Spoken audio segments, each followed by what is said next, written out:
जनूबी एशिया में पाकिस्तान क्या अहमियत अख्तियार करने जा रहा है। चीन, पाकिस्तान, ईरान, तुर्की और फिर यूरोप और फिर पूरी दुनिया।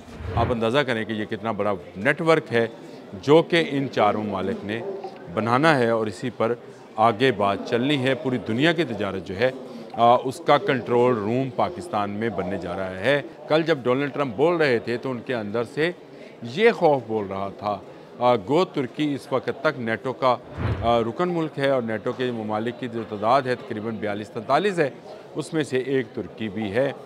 लेकिन तुर्की अब इसमें से निकल जाएगा। गज़ा वाला मामला इतना ईजी और इतना आसान नहीं है जितना आसान डोनाल्ड ट्रंप ने समझ लिया कि शायद वो एक तकरीर करेंगे और उसके बाद गज़ा की पूरी पट्टी जो है उनके हवाले कर दी जाएगी। चीन अब इस धौंस में नहीं आने वाला कि वो ईरान से तेल ना ले। अगर ईरान तेल बेच रहा है और दुनिया में सबसे सस्ता तेल इस वक्त ईरान में है तो वाई नॉट चाइना। और ये मुझे ज़्यादा दूर की बात नज़र नहीं आती है, बहुत करीब की बात नज़र आती है कि पाकिस्तान और ईरान का मुआहदा भी तेल के मामले में होने वाला है कि पाकिस्तान ईरान के तेल का बायर होगा, डॉलर्स में नहीं। बिस्मिल्लाहिर्रहमानिर्रहीम। बोलते कालम में मैंने आपसे ये बात कही थी कि चीन से बहुत बड़ी बड़ी खुशखबरियाँ आएंगी। मैंने कुछ खुशखबरी आपको सुनाई भी थी, लेकिन ये इतनी बड़ी खुशखबरी होगी इसका मुझे अंदाज़ा नहीं था और यहाँ अमेरिका तक क्या धूम मचेगी उसका भी मुझे ख्याल नहीं रहा।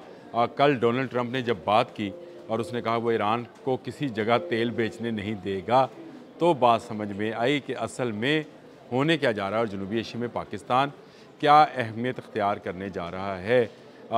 चीन, पाकिस्तान, ईरान, तुर्की और फिर यूरोप और फिर पूरी दुनिया।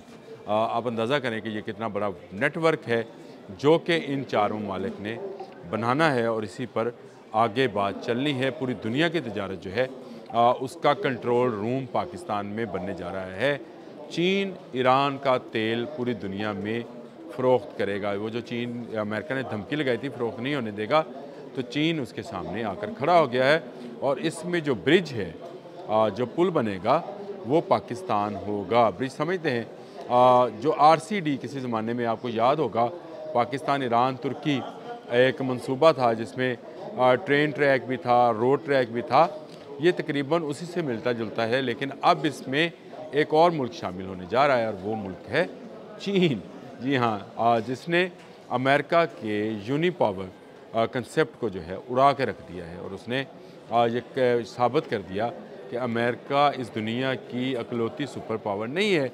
कल जब डोनाल्ड ट्रंप बोल रहे थे तो उनके अंदर से ये खौफ बोल रहा था गो तुर्की इस वक्त तक नेटो का रुकन मुल्क है और नेटो के ममालिक की जो तादाद है तकरीबन 42-43 है, उसमें से एक तुर्की भी है।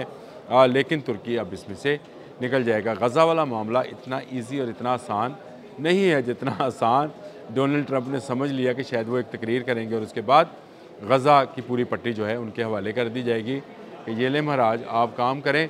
आज वजाहत आना शुरू हो गई। अमेरिकन सेक्रेटरी दिफा ने वजाहत की कि किसी किस्म की कोई फ़ौज गज़ा में नहीं रखी जाएगी। डोनाल्ड ट्रंप के जो बात है उसका गलत मतलब ना लिया जाए, लेकिन जो अहम पेशरफ्त अमेरिका से दूसरी तरफ होने जा रही है वो ये 4 मुल्की तजारती इतिहाद है। मैं फ़ौजी इतिहाद इसको इसलिए नहीं कहता कि हर तजारत जो है अब वो लिंक्ड है आपके दिफा के साथ। अगर आपका मुल्क अब पुरअमन है, अगर आपके ममालिक जो हैं उसमें कोई फ़ौजी इन्वेशन नहीं हो रही, कोई फ़ौज दाखिल नहीं हो रही, तो आप तजारत के लिए एक क्या उसको बोलते हैं कि पुरअमन मुल्क है जो है वो उसमें आप शामिल हो जाएंगे और ये होने जा रहे हैं। और इसमें पाकिस्तान कोई तजारत नहीं करेगा, पाकिस्तान सिर्फ एक पुल का किरदार अदा करेगा। चीन का माल पाकिस्तान, ईरान और फिर उसके बाद जो है तुर्की और तुर्की के रास्ते, तुर्की क्योंकि यूरोप में है, इस्तांबुल आपको पता है आधा यूरोप में आधा एशिया में है, तो यहाँ से यूरोप और यूरोप से फिर पूरी दुनिया की मुल्कों में जो है चला जाएगा और उसको कोई बड़ा फासला और कोई बड़ा सरमाया या किराया अदा नहीं करना पड़ेगा। और अगर ये ट्रेन ट्रैक भी बन गया तो यही ट्रैक जो है ईरानी तेल के लिए भी इस्तेमाल होगा, जिसे पहले ख़रीदा जाएगा। ट्रैक तो नहीं इस्तेमाल होगा, लेकिन ट्रैक से मुराद है कि यही रूट या रास्ता जो है वो इस्तेमाल होगा। बलूचिस्तान के रास्ते जो तेल है वो चीन भी ख़रीद सकता है और चीन उसको बाहर ही बाहर दूसरे ममालिक को बेच भी सकता है, क्योंकि चीन अब इस धौंस में नहीं आने वाला कि वो ईरान से तेल ना ले। अगर ईरान तेल बेच रहा है और दुनिया में सबसे सस्ता तेल इस वक्त ईरान में है, तो वाई नॉट चाइना। और ये मुझे ज़्यादा दूर की बात नज़र नहीं आती है, बहुत करीब की बात नज़र आती है कि पाकिस्तान और ईरान का मुआहदा भी तेल के मामले में होने वाला है कि पाकिस्तान ईरान के तेल का बायर होगा, डॉलर्स में नहीं, है ना। ये है वो असल घुरी जिस पर मैं आपको लाना चाहता था। ये डॉलर्स में नहीं होगा, ये युआन में होगा। चाइना की जो करेंसी है युआन, उसके साथ पाकिस्तान बाहमी तजारत का मुआहदा पहले ही रखता है कि युआन में हम तजारत कर सकते हैं।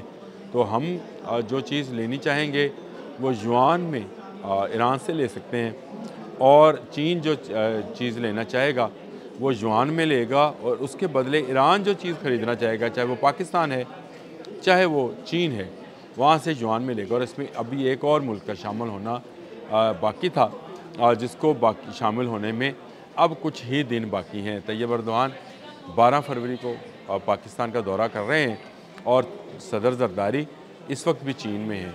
तो इसका मतलब ये है कि वो राब्ता पुल खुद चलकर चीन गया है, और चीन से जब पाकिस्तान आएंगे तो तुर्की के सदर यहाँ पे तैयब अर्दोग़ान मौजूद होंगे, जिससे ये पूरा राब्ता जो है मुकम्मल हो जाएगा। और अगर आपको याद हो तो आज से चंद 2 माह पहले तकरीबन ईरान से बहुत बड़ा एक अस्करी और सियासी डेलीगेशन जो है उसने भी पाकिस्तान का दौरा किया था, और मुख्तलिफ़ फ़ौजी सरबराहान और सियासी सरबराहान से मुलाकातें भी की थी, जिसमें बाहमी इश्तराक की बात की गई थी। ईरान की आर्मी जो है वो पूरी दुनिया में पासदाराने ईरान के नाम से जानी जाती है, और उसका खौफ इतना है कि इज़राइल दूर बैठा भी पासदाराने ईरान से डरता रहता है और ईरान के ख़िलाफ़ साजिशें करता रहा। इसमें ताज़ा तरीन साजिश ये है कि उसकी तजारत को महदूद किया जाए। लेकिन अगर ये मुआहदा हो जाता है, जिसमें ब्रिज का काम मैंने आपसे पहले कहा था कि जो ब्रिज बनेगा वो पाकिस्तान वो ब्रिज बनाने वाला होगा, और इस तरह 4 ममालिक मिलकर दुनिया की एक बड़ी तजारती फर्म समझ लें, उसको कंसोर्शियम समझ लें, उसको एक लिमिटेड कंपनी समझ लें, आप इसको जो मर्ज़ी नाम ले लें, लेकिन जब ये तजारत करेंगे तो अमरीकी ताजर मुँह की खाएंगे। और ये बहुत बड़ी खबर थी जो निकल कर आई है दौरा ज़रदारी से, जो कि चीन का दौरा कर रहे हैं, कि वहाँ से अब पाकिस्तान जो है स्ट्रेटजिकली पहले ही बहुत ही अहम पोजीशन पर मौजूद है, क्योंकि उसके ये ख़ुद भी एटमी ताकत है और उसके चारों जानब भी एटमी ताकतें ही हैं। भारत, रूस, चीन, और कहा जाता है कि ईरान भी जो है वो न्यूक्लियर पावर बन चुका है, लेकिन डिक्लेयर्ड नहीं है। तो आप समझिए कि चारों तरफ से ये ख़ुद एक न्यूक्लियर पावर है।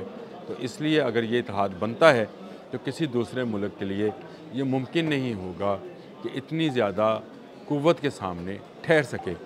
पाकिस्तानी के लिए बहुत बड़ी खुशखबरी है कि पाकिस्तान दुनिया भर की तजारत का मरकज़ बनने जा रहा है। अगर कहा जाए कि कंट्रोल रूम पाकिस्तान होगा, इजाज़त देगा ईरानी माल को, चाइनीज़ माल को दुनिया में जाने के लिए, तो पाकिस्तान देगा, और अगर ईरानी माल को भी चीन तक जाने की इजाज़त देगा तो वो पाकिस्तान ही होगा, और जिससे पाकिस्तान की मईशत में मुस्बत जो रवैये हैं वो देखने में आएंगे। वैसे तो आपकी स्टॉक एक्सचेंज और आपकी महंगाई की शरह जो है ये आपको ये मुस्बत इशारिया दे रही है, लेकिन ये मुस्बत इशारिया जो मैं आपको समझाना चाह रहा था वो एक ऐसा इशारिया है जिससे पाकिस्तान का मुस्तकबिल बदल जाएगा, पाकिस्तान के रहने वाले लोगों का मुस्तकबिल बदल जाएगा, और हमारे हालात जो हम कहते हैं कि हम कर्ज़े से नहीं निकले, इस एक रोड मैप के ज़रिए हम इन कर्ज़ों से निजात हासिल कर लेंगे। दुआ करें कि ये रोड मैप मुकम्मल हो और पाकिस्तान इन चारों ममालिक के दरमियान एक बड़े ब्रिज का किरदार अदा करें।